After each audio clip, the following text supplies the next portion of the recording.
Is this what I want to do for the next 40 years? That question came up early in this conversation, and neither of us had a clean answer.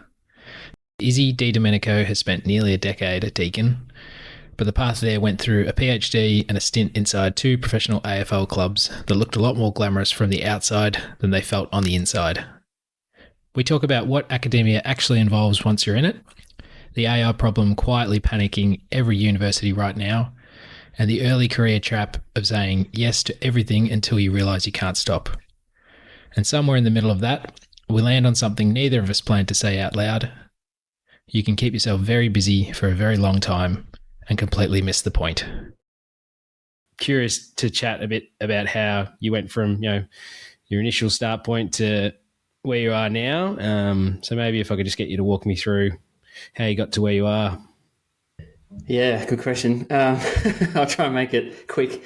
I guess working as an associate lecturer at Deakin, I've been involved at Deakin since 2017 as an employee.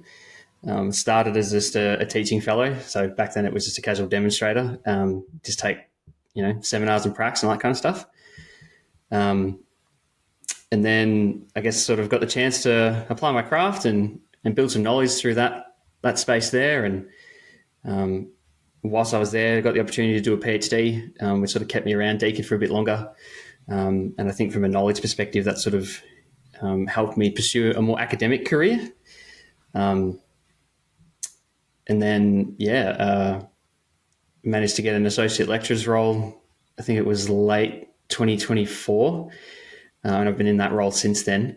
But yeah, that was probably, from an academic perspective, my involvement at Deakin, just sort of applying my trade and getting some practice under my belt in terms of teaching and applying some sports science stuff for other students as well. A bit of research work in there in the background too, various different projects for various different sports. There was trap shooting, netball, AFL, a whole host of different things. And then in amongst working at Deakin and still being a student and studying to a degree, also worked at the Geelong Cats for a bit and at Melbourne Demons as well. So that's kind of the short, brief version of how I got to where I am now. But yeah, it's been a bit of a wacky kind of ride, I suppose. Yeah. What do you reckon are the sort of key turning points along that journey? So I guess 9 years or so at Deakin. Are there any sort of specific moments that sort of stick out? Yeah. There's probably two. The obvious one's probably doing my PhD. I mean, outside of just getting the doctor title and going through that process, that opportunity opens up so many different doorways for you to collaborate with so many different people and work on so many different things. And I can remember a colleague of mine, he was like a unit chair when I was working underneath him at the time, and he sort of encouraged me to do a PhD, and he worded it to me as, it's your golden ticket to, anything. Which at the time I was like, sounds a bit fruity, but whatever. But he's absolutely right. Even the role that I'm in now at Deakin, so outside of just doing lecturing and that kind of stuff, I'm also a strength coach in the Deakin Sports Performance Hub. And that's just another one of those opportunities that just happened to come about post PhD. And yeah, that was probably the biggest one if I reflect back on it now. And another one, it comes down to some of the people that you collaborate with and who you meet. I think in order to get places and go far in your career, you need to meet some people at the right time and kind of get that opportunity. And you and I both know Sam Hoffman. She was one of those that sort of gave me a chance. I think it was around 2019, just to teach into the unit that you and I teach into now. And I've been fortunate enough to kind of work under her for ages in terms of just being her, I don't want to say henchman, it's not quite the right word, but being her right-hand man, I suppose, for a few different jobs, and sort of drip feeding me tasks that sort of build my skills and capabilities. And I kind of liken a lot of where I've got to just being able to work with her, to be honest, if I'm being real. Yeah, cool. Yeah, I think they're probably the two turning points for me in particular. Yeah, nice. I haven't gone as far as you have or anything at Deakin, but I found that too. You find maybe I was just literally stumbled into being involved, and then you sort of meet a few different people, you get involved in different units, and And like, yeah, it makes sense to you saying how the PhD side of things sort of opens a lot of doorways for you. Maybe touching on that, could you briefly explain what your PhD was in, and maybe the layman's explanation? Yeah. So my PhD was focused on body cooling and sports clothing and endurance sports. So primarily marathon runners, triathlon athletes, that kind of stuff, as well as sort of your 10K kind of runners as well. It was mostly that population group, but we were really interested in quantifying the impact that clothing has on your ability to stay cool, stay comfortable, perform at an optimal sort of performance. And in amongst that, we were testing some new technology when it comes to fabric construction and the actual making of the clothes. So this involved chemical treatments for clothing and what impact that has on sweat wicking and keeping you dry, because obviously in those kind of conditions where you're exercising in the heat, you'll be sweating a lot. So we wanted to see if the clothing that had this chemical treatment could kind of take the moisture off of your skin, evaporate into the atmosphere, or at least the environment, and keep you cool in that regard, better than what just a typical exercise singlet would do. So that was where my PhD was, which was completely different to my, I guess, involvement in sport up to that point. It was a lot of football-related work, but I think I was really keen to change pace a little bit with different sports, and I've always been interested in physiology. So that was what my PhD was on, sports clothing, keeping people cool, and exercising in the heat for long periods of time. And what did you find? Yeah, it was actually kind of interesting. The clothing itself did make an impact from a cooling perspective, but whether that translated to the athlete's perception of how they felt in the heat, did they perceive to be hotter? Did they feel more comfortable? Did they perform any better? That translation piece wasn't apparent in the results that we got. But physiologically speaking, there's an impact there. But I guess the practical application of that, I guess, didn't translate as strongly as what that difference appeared to be, especially in a lab-controlled environment. We're obviously in a heat chamber replicating conditions as opposed to exercising outside. There's obviously a difference to that, but I guess the beauty of doing it in the lab is you have control over those kind of variables. You can control the heat, the wind speed, all that stuff, whereas obviously the weather, especially down here in Victoria, it's super unpredictable. So, yeah. But that was what we found, yeah. Yeah, cool. Very interesting. Is anyone like furthering that research that you know of, or? It's funny, that space, I don't know anyone personally, I suppose, and not so much at Deakin, but the aspect of just understanding human physiology and performance in hot environments is certainly, I won't say hot topic, but it kind of is. Like, we've obviously got the Olympics coming up in Brisbane. It's going to be warm up there. We've had the Olympics in Tokyo were hot. World Cup in Qatar a few years back. There's definitely a need for this, and so it kind of comes in waves with the research itself, but it's definitely getting traction. There's a lot more research out there now, but just about exercising in the heat. How do we optimize performance? How do we optimize athlete safety as well, given that there's a chance for heat illness and heat risk. And then I think that clothing aspect's a bit more niche. I feel like most PhDs tend to sort of follow a bit more of a niche pathway. Mine certainly did, but the topic of researching that stuff, like exercising in the heat and athletes and everywhere from able-bodied through to Paralympic athletes as well, certainly getting some attention as well. So it's a growing space for sure. Yeah, cool. That's a good point actually for Brizzy. So going back, I guess, during that time and even maybe since you finished, because what year did you finish the PhD? Technically, it was this year. I started in 2020 with every intention to finish within the 3 years, but COVID was the thing at the time, and you have some other setbacks. But so technically, I haven't actually graduated either. Yeah, haven't you? Not yet. Right. No, I don't graduate until June, I'm pretty sure. Right. Is that why I haven't seen the doctor at the start of your name? Correct. Yeah. Correct. I think technically it depends on the agency. I think I believe that, but I can't use the title until that's official. But I mean, I'm probably not going to use it all that much, to be honest, anyway. Yeah. Wow. That's same. To be honest, that's the same as me. I can technically call myself a doctor, but that's pretty floggy, so I'm probably not going to do that. Love it. Yeah. Well, I guess prior to that then, maybe not so much, well, this year as well, I guess you might have had a few of these moments even recently, but anything that jumps out that you sort of did earlier in your career that you're like, oh, geez, that's probably the wrong move, or wish I might have, maybe pivoted in a different direction? Oh, that's a real good question. I don't think so. I don't think I have any career decisions that I look back on and think, geez, I wish I hadn't done that or done things differently.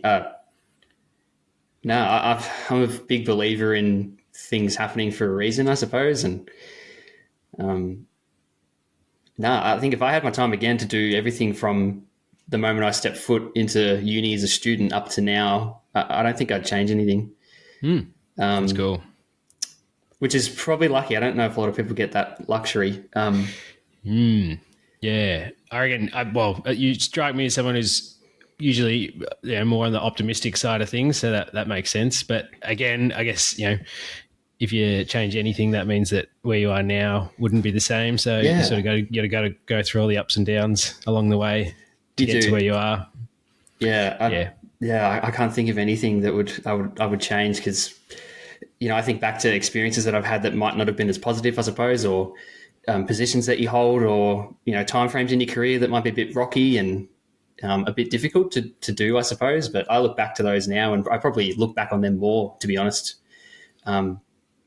In terms of I've dealt with this situation before, or I've been in this situation before. How do I go through this and make things work? Or I think especially the industry, I suppose it can be a bit cutthroat at times. So certainly been on the receiving end of that. But again, that's just another chance to learn about, okay, well, if this is going to happen again, or if I'm in this situation, in this build up, how would I approach it differently, and what worked, what didn't work. And yeah, that's a good question though. That's a ripping question. It literally, I think it was last night. I think when we were at dinner, I was same line of thought. I was talking to my wife and was saying that about how, if you look back on, like, if you're happy where you're at this moment, you look back at even times that were pretty lousy or pretty crappy, then you sort of look back even fondly on them because it helped you develop to where you are now. And that was sort of like the job I was at before I started working for myself. Was just like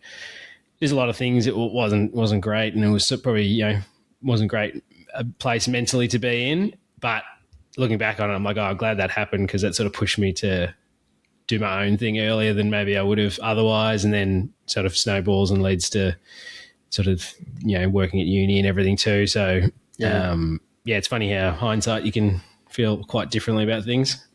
Yeah, you're right though. Like at the time, it's like you wouldn't want to go back and do it, but yeah, exactly. 100%. But no, you're right. Absolutely, that reflection piece it changes. With a different perspective. Yeah.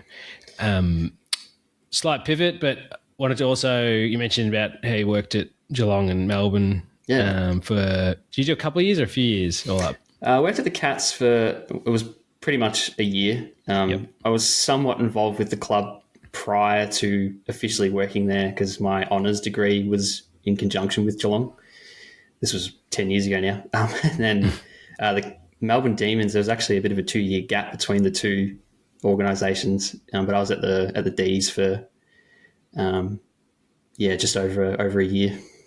We've chatted a bit about probably a couple of years ago. I reckon we were chatting about that stuff, and don't have to go into heaps of detail with specifics. But I guess a lot of people from the outside would look at someone working in a footy club as pretty glamorous or pretty sort of illustrious sort of thing. But I guess how would you describe it?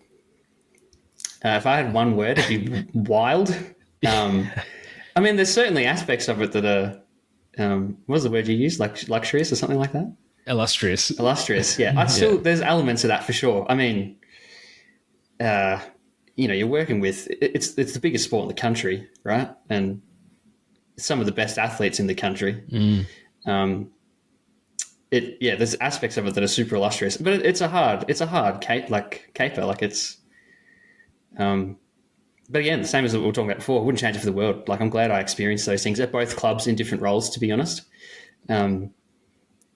It's everything you think it's going to be. And then there's this additional onto that. Like some of the stuff you're doing day to day, week to week, you do pinch yourself. You're like, I can't believe I'm doing this. Like, I'm so used to thinking it'd be cool to aspire to get here, and then you start doing it with, whatever the role might be, with the people you work with. You'll see the players and the coaches. Like, it's like, hey, I used to see you on TV, and now I can guess I can call you a colleague to a degree. Like, it's weird. Yeah.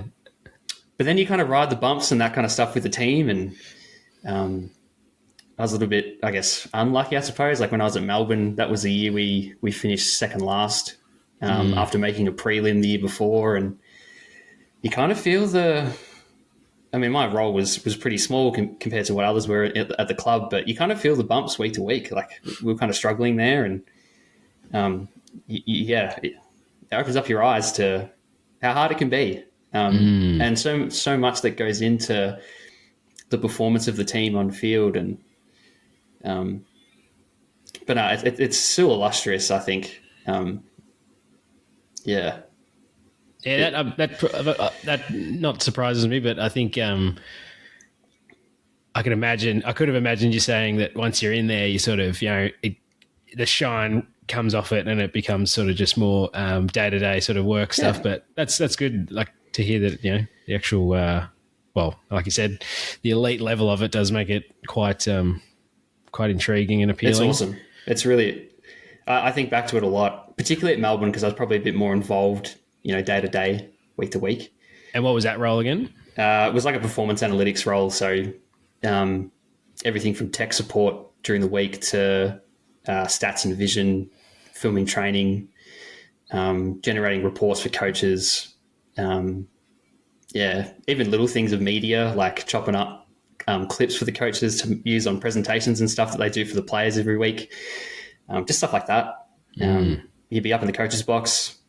You'd be either with the AFL, the AFLW, or the VFL at any given time, like depending on what the season was. And you'd be either be out on the field with the athletes training. You'd be filming everything, and then sort of week to week, you'd be chopping up vision and doing stats and sort of the background work.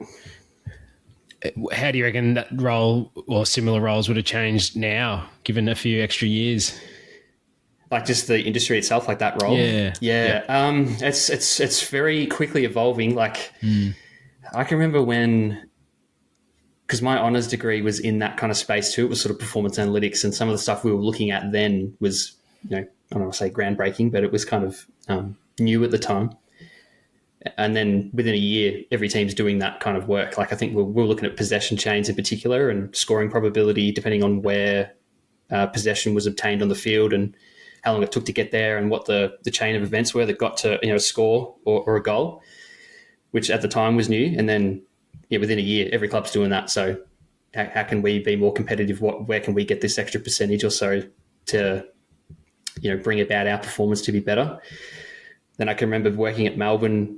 We were using heaps of coding with RStudio and almost using like predictive models to think about, okay, if we get the ball at this position with these players, what's the outcome based on opposition, where we're playing. It got really intricate. And now especially I think about the rise in AI as well, and the capabilities that it has. I was having a chat with a colleague the other day in the office about some of the stuff that he's doing with AI, and just using it as data for endurance sports and prediction as well. Like that space, it almost feels like an endless possibility. And if you can get ahead of the curve with that, it kind of sets you apart, not just as a prospect from an employee perspective, but the impact that could have on the team. Like I think I've heard some stuff about like Sam Mitchell at Hawthorn. He's kind of dabbling with AI a little bit too. Yeah, that's probably where it's going to get to, or if it hasn't already. Yeah, I was going to ask you about that to see what you thought. Like obviously it's the buzzword in every industry at the moment, but the role of AI and what it's going to mean going forward. I'll probably come back to that a little bit later as well, about more like educational style sort of stuff as well. But yeah, the amount of predictive power that they could use at their disposal, so they could run all these sort of simulations that people doing it, manually or coding or whatever wouldn't be able to do in a million years. So it'd be interesting to see how it goes, or if it changes the actual visual, like the spectacle of footy, and how it looks just to the eye, let alone like performance side of things from from the stats. Yeah. Well, I guess maybe, flowing into more the educational space, because you're, I guess, well, primarily not really doing as much face-to-face this year, but since you've started teaching, how have you seen the, I guess, level of students, education, and where it's sort of, because obviously COVID being right in the middle there, Yeah. have you seen a big shift overall at the uni? Yeah. It's kind of hard to quantify though. Yeah, you're right though. Like COVID was it's such a weird time for that. Like obviously life almost takes a halt, right? But then, there's the expectation that you still provide education for students that are obviously paying money to get a degree. So, we had to pivot real quick in terms of how do we teach a primarily practical degree on a computer where you don't get that human interaction or ability to coach someone one-on-one, or, be in the lab and take VO2 and heart rate and, all this kind of stuff, to then doing it on a screen. It was wacky. But then I think coming out of COVID and even just now, that transition point for education has been, I want to say like almost back to basics, but I myself try and pride my delivery on how it used to be pre-COVID, with just some nuances in there about, obviously like we talked about AI, that's a thing now. I think the way the university incorporates that, but also monitors that, is ever growing. I think, for myself, I don't use AI in any of the work I do. I'm very like anti-AI. I don't know, something about it that scares me. But having said that, it's, like I might have used it occasionally for like, I need an idea for a case study. Can you whip this up for me? It takes me seconds instead of me sitting there for half an hour thinking about a case study, right? Like stuff like that, it's really good for. Yeah. But I'm really big on the human element and the engagement part as well, about how do we keep students engaged, because that was a big one for me when I was a student. If I wasn't engaged and didn't enjoy what I was doing, I found it hard to, keep my attendance up, ask questions and make the most of it. So I'm really big on, how do we keep students engaged, make sure they're enjoying it for the first part, but then also walking away with some skills and knowledge that they can actually use. It's not just a nicety that they have. That's where, at least for me, that's how I sort of approach the delivery of education in that sort of space. Being aware of the changes that are coming along and sort of accepting those, but at the same time, I think the human element and the engagement's at the core of it to me. That's how I see it. Yeah, I think that, speaking to a few, like high school teachers as well, about the risk of the, I guess, AI becoming the norm of what you use. So then it should be, well, in my opinion, like a good adjunct that you use to help you, like, further ideas or polish up some things, but you still should have the basic skills underlying that to develop all your ideas and write. Obviously, that's quite important. Whereas the risk is that they use it too early on and they don't develop those skills to start with, which seems like it's a very tricky thing to navigate. And then a lot of the schools are going back to, written like paper assignments and essays and things, and not being able to use laptops for that side.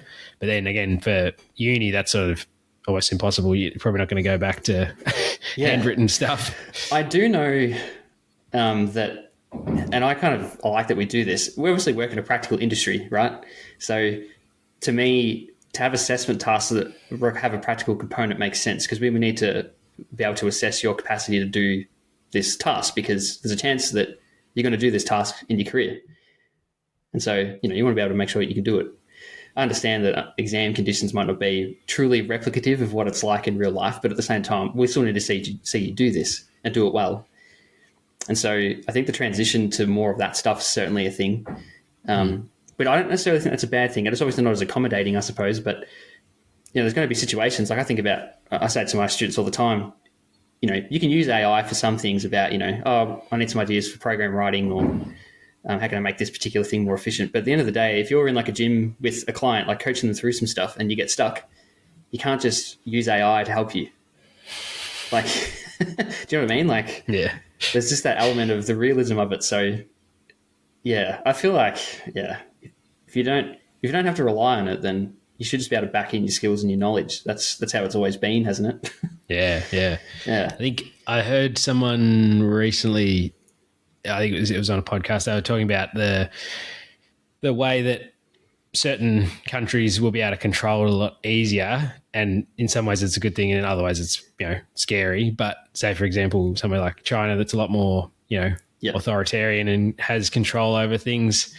I don't know if they've implemented it or they're going to, where for students taking their end of year exams, say in high school, obviously that goes over like a week or 2 weeks. The government's then going to just basically turn off AI for those couple of weeks. Ooh. So the students have no access to it. So that means that if they did use it throughout the year a lot, then they're not going to be able to do well on their exams. So it sort of reinforces them, which, I mean, you can see like, oh, that sounds good in some ways, but it's bloody scary as well. Yeah. 100%. I was about to say that. Yeah. Parts of that sounds okay, and other parts of it frightens me. Yeah.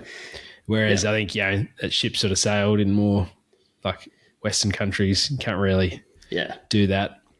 And at the same time, like, there's so many different students with so many different backgrounds, knowledge levels, different social situations that I think, we're very accommodating in that way. And I think, the AI part, it's one of those things that we're just carefully navigating, I suppose is how I describe it. Yeah, they're much sort of, I guess there's a lot of talk about it, but do you feel like they're sort of coming up with a plan slowly, sort of from top down at the uni and different unis and education? Yeah, 100%. Because I think it's here to stay. I think like it's already out there. You have to adapt. But I think that in my eyes, it's kind of like where can we meet halfway? I don't know. It's an evolving, and it's quickly evolving, I think, is the scary part. Like even in the role I've been in, like AI has been a conversation for a number of different things, and the use of AI it changes. Like the stuff that my colleague was talking to me about yesterday about, using it to pull data off online and create these prediction models and things. Like I'm still using it to make case studies. Like how are you using it to do that? So it's definitely, it's a talking point for education across the country, not just university, like you mentioned, high school. It's lots of conversations. You have to. Oh yeah, definitely. So going back to more of what you do day to day. So can you explain what is a unit chair? What do they do? Yeah, good question. As someone who suffers from imposter syndrome nearly every day, so we're responsible for the delivery of learning materials to the student cohort, and also coordinating the staff that are involved with the delivery of that content, the delivery and the construction of the assessment tasks that line up with the student learning outcomes to make sure that when our students graduate or when they finish this unit, these are the skills and competencies they should have. It's somewhat managerial, I suppose, if you think about it in a more simple way, but it's kind of a very admin heavy kind of role at times, but it's about coordination of the delivery of learning materials. That's how I sort of see it. And then getting people like yourself and others involved with the delivery of that material that, you can share your personal experience with the students when delivering the materials. Sort of gives it that unique spin or that more personal feel at times. But our role is to just kind of manage that to make sure it's delivered to the students in a way that allows them to achieve what they need to from a learnings perspective and a practical perspective. But also making sure that, we fit within Deakin's policy of, student equity and, professionalism with assessment, marking, and all those kind of things. That's sort of in our wheelhouse to make sure that's upheld as best as possible. Yeah, that's a good description. You think? Yeah. No, that was clear. That was good. I think also healthy level of imposter syndrome is actually, it's a good thing in a lot of ways. I hope so. I get it quite a lot too. So yeah. So most of the time I have no idea what I'm doing. So Yeah, it's funny, that stuff. It happens nearly at least a few times a week. I'll be sitting there and I'm like, what am I feel like I'm in over my head here. Yeah. That's where I was just, the saying just pops up in my head. It's idiots the whole way up. Everyone doesn't really know what's going on. It's fun though. Yeah. I mean, yeah, you've been I guess, yeah, technically you're my boss, so you've been yeah, it's weird. That's weird to me. Probably one of the best bosses I've had. So, yeah. I'll take that. There you go. No worries. What's been a lot harder or challenging about the role than you might have expected? Yeah, there's a few. I think the part of my role that I find really tricky is, and it's not a bad thing or anything. It's the problem solving that comes along with the role, like situations from simple things like, oh, this demonstrator's away. How are we going to cover your class? All the way up to students miss an exam for a legitimate reason, or it was a one-off exam. We can't really run it again. Like, what can we accommodate to still allow you to do the assessment task, but still fall within Deakin's policy of provision of services and all those kind of things. It's probably the problem solving aspect that's the trickiest, which I like though. Like, I like that kind of like critical thinking part, and I think going back to my PhD, I think that's why a part of being a unit chair, you typically need that bit of paperwork behind you. I think the critical thinking and the problem solving you get from that process is what sets you up for this kind of role. And just thinking or approaching every situation with a logical approach. That's probably the biggest challenge I find for myself, sort of day to day or week to week. There'll just be something that'll come up about the unit and the way that we operate. And it's like, have we encountered this before? Is this new? How are we going to solve this problem in a way that is feasible and logical and falls within policy and makes life easy for everybody? That's probably what I find the hardest. The material in terms of what we deliver from a teaching perspective, like, we should all be across that. I mean, I should be. I've been involved in the unit for so long now, sort of know every week back to like the back of my hand. But it's more that sort of high order stuff that you don't, maybe a lot of staff and students probably don't see in the background. That's the stuff that I can find not challenging at times, but yeah, makes you think, makes you work, which I kind of like. Keeps you on your toes. Yeah. Spot fires in a good way. Yeah, 100%. Because at the end of the day, like, if a student's like, oh, I missed an assessment task, is there a way that I can redo it, or is there what can we achieve? And it's like, well, obviously the student wants to do it. It's for their learning. It's not just I stuffed up, help me. Like, there's more to it than that. But yeah, little spot fires that's a good way of describing it. They're the things that I guess you don't really, and I think there's no handbook for me and how you deal with these things. And especially, I don't know if it was this case, but when I took on this role, you're kind of thrown to the wolves a little bit, it's like a sink or swim kind of scenario. And so figure it out. Yeah, you kind of figure it out, but it's sort of, you learn real quick about that, because as soon as something works, you almost make a mental note or even write it down somewhere like, hey, if this happens again, I know exactly how to approach this now.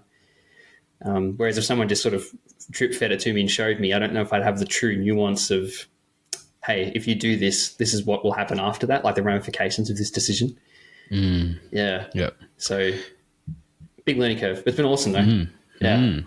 That's good. I'm glad you're enjoying it. Do you have any mentors or people that you lean on either at the uni or outside to sort of help you along the way or guide you? Yeah, big time, especially at the uni.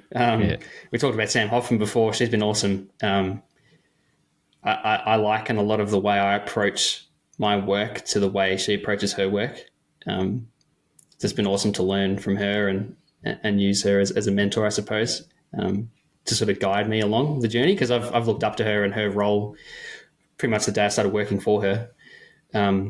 She's the one that comes to mind straight away. Even everyone in the office, like, that you cross paths with, they've all got bits of knowledge to pass on to you. Simon Ferris is another one that I somewhat sit next to in the office. Do you know Simon? I don't think I've actually met him, no. Oh, okay. He's more in the anatomy space and functional anatomy space, but he's been in this sort of role for a lot longer. And he's got some absolute gems of knowledge that he sort of passes on to me.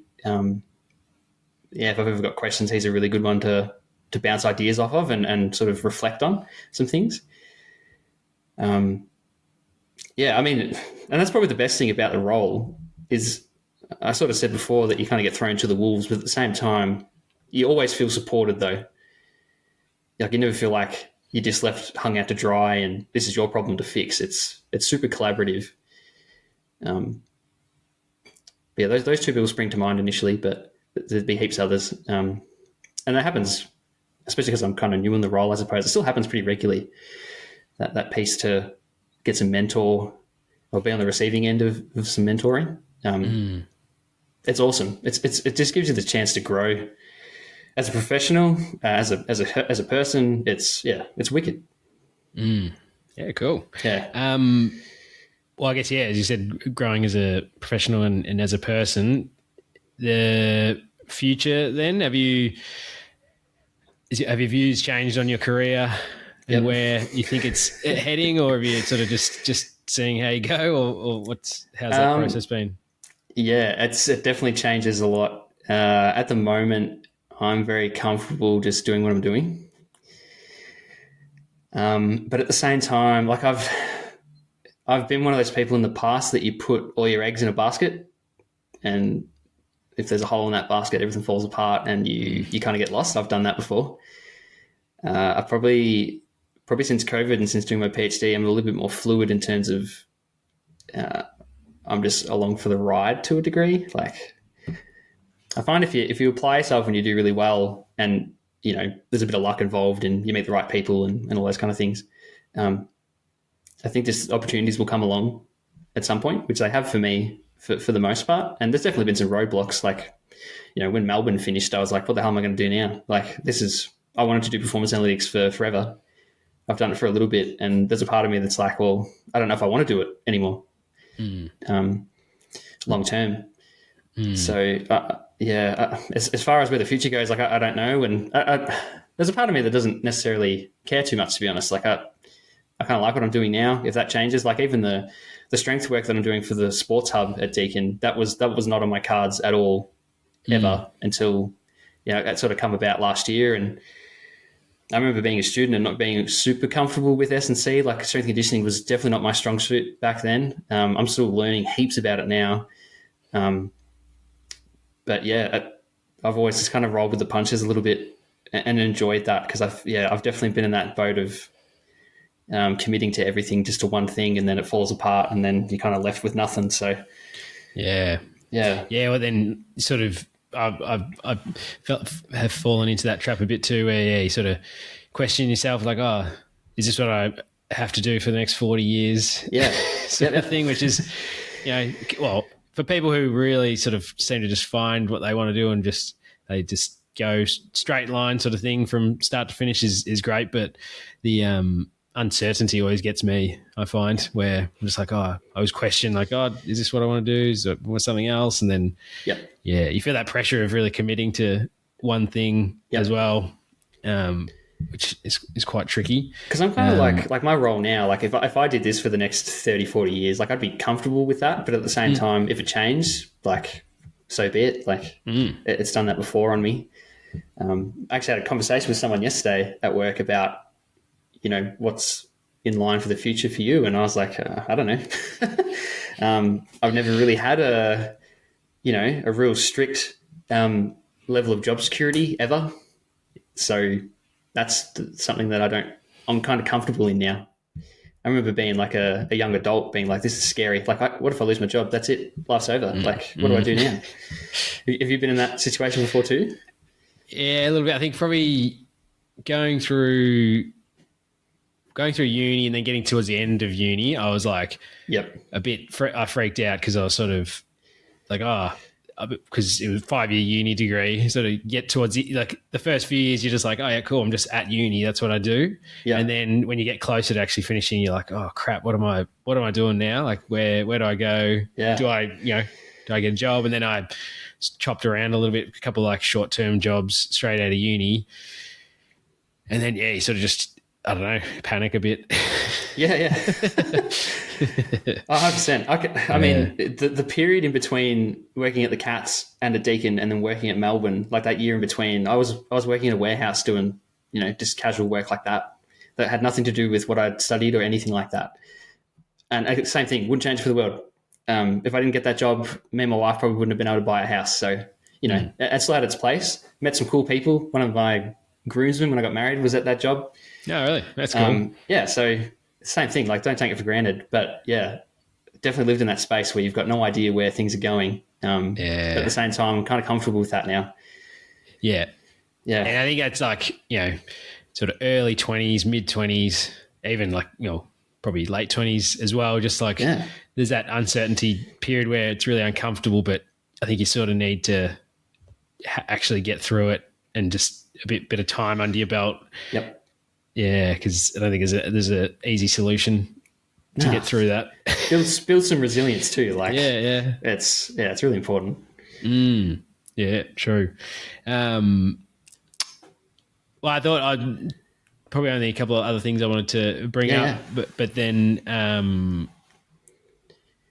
also, if you had any questions for me, feel free. I don't know, if there's anything you wanted to know. I'll think of something.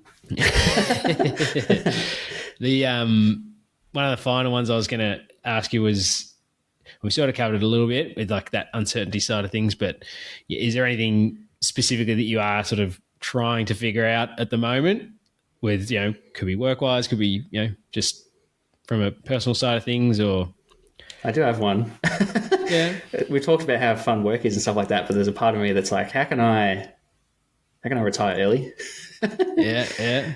That's probably one that's burbling along in a sense that I've had family members and stuff in the past and currently that, have worked till they're 70 and they want to start enjoying life then. But then, your health starts to deteriorate and things like that. And as someone who's gone straight from high school to uni to working, like I've never left the country. My wife and I have been on probably 2, maybe 3 holidays together in our entire lives together, which is 16 years.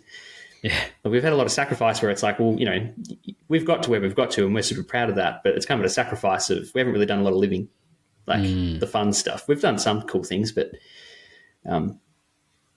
there's a part of me in my brain now that I'm a little bit fortunate to be in that spot of, okay, now I can start to plan for what life looks like outside of work. Like I've done so much work to build a career. How can I have fun doing that, but also not make it my 24/7? Yeah. I'm really big on the balance piece now. That's probably what I'm striving for a lot now. That's good. I think, super important because you can be super busy and then you blink and 10 years are going by. Yeah. And like you said, you're sort of like, oh, geez, I should have tried to actually do a bit more living. But I think that's, a lot of people don't come to that realization at all, or they might be, the old cliche of some bloke in his 50s having a midlife crisis and buying a sports car. That's essentially what that is. It's just, if you can come to it a bit earlier and you have a bit more time to process it, it's probably a good thing. Yeah, well, I mean, I've definitely lived that sports car part already. But, like it's just, I don't want to be one of those people that just works and that's it. And then, there's so much to life that I certainly haven't experienced yet that I want to do. But at the same time, you still you got bills to pay, you got food to put on the table, you got things to strive for in your career. But I think the balance thing for me is the biggest one. It has been probably the last couple of years. How can I have fun outside of just working and building that career? Because I'm more than just that. Like that's kind of how I see it. I'm more than a sports scientist. I'm more than a unit chair. So how have you been? What's any progress? Have you been chipping away at that? Yeah. The biggest step, I suppose, in that direction is learning how to say no to things without being, a dick about it, I suppose. Like I've spent most of my career and my adult life saying yes to so many things about opportunities and learnings and education and all these things, that you get to a point where it's like, I can't keep saying yes to this stuff, because then I'm sacrificing. This comes back to what you're talking about with mentors. Simon said to me one day, he was like, if you're saying yes to something, you're also saying no to something else, which could be another work opportunity or whatever it could be. Whereas for me, if I say yes to stuff now, I feel like I'm saying no to my personal time with my family. Like I don't know if it's something to be proud of, but like I've skipped weddings and skipped, pretty big events for work in the past. And that's like, I regret that. That's dumb. So that's saying no to some stuff and being comfortable with that. Cause I know for myself, I've always, I don't want to say I was a yes man, but you're trying to build your career. You're trying to say yes to every opportunity that comes along because you're trying to build this. Like it's important to you at the time. And then looking back on it, it's like, yeah, I kind of wish I hadn't have done that as much. So I'm trying to do that a bit more now. Without being selfish, I suppose, is the trick. Like, yeah. But again, you sort of, again, there's no shame in being a little bit selfish when it's for your, life satisfaction. And if you're thinking about that, you're probably not going to be a dick about it. Yeah, I hope so. Yeah. If you're worried about that stuff, yeah. That, I think where, you hear and you've sort of gone through it as well, like the early career, like, yep, just take all the opportunities that come your way and really, try and just build that network or say yes to everything. Opportunities is, you hear it all the time, but then it's knowing when to actually hop off that train. Yeah. Because it's easy to just stay on that and keep going and just burn yourself out essentially, which is obviously, something you don't want to do at all. No, I've experienced that before. It sucks. It really does, because you start to get really, I don't want to say cynical. I don't know if that's quite the right word, but you just stop enjoying it. And it's like, you start getting a bit existential when it doesn't really need to be like that. So it's like, just take a break. Like, there's more to life than just the 9 to 5. Definitely. Yeah, definitely.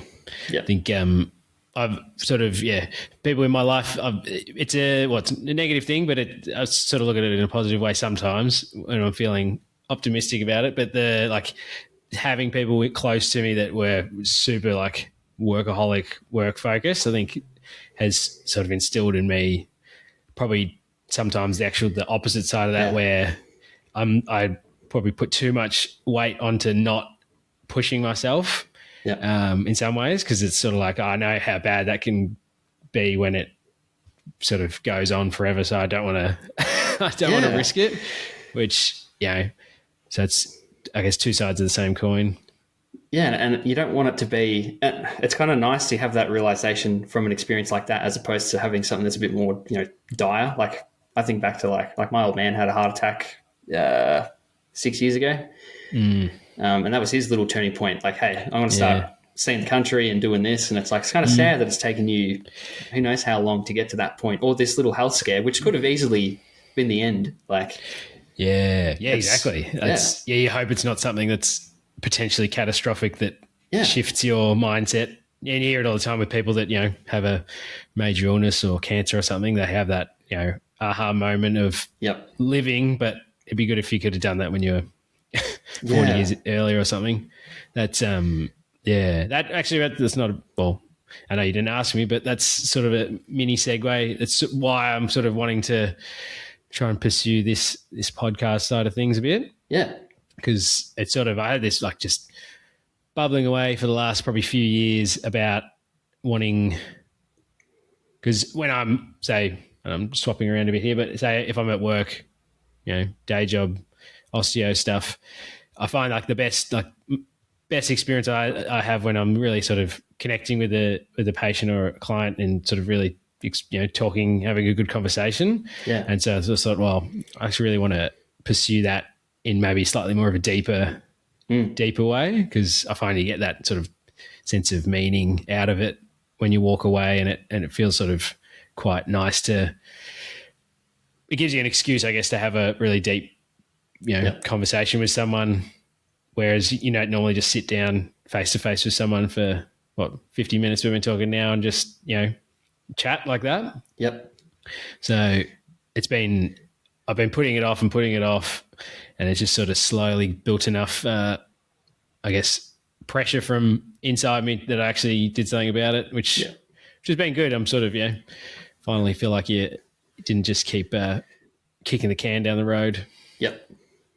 That's awesome. And I think that I'm probably a bit the same, like that conversation piece, like you kind of walk away from chats like this feeling like it was awesome. Like I've had fun doing this. Like it's cool. Well, like me too. You and I have had conversations like in between prac exams and stuff that are, important and but also they're enjoyable because that connection piece. I'm kind of like that with teaching to an extent of connecting with the person that you're engaging with, because I think in a world where we're absorbed with AI and technology, and it's a world where we're always connected, but it just feels like there's a disconnect still at the same time. Yeah, so, 100%. Yeah. Yep. No, I agree. What is that the name? Uncomfortably Curious? Is that what you're going? That's sort of like the working title. How'd you come up with that? Well, it's sort of funny. Again, I probably came up with that name a couple of years ago.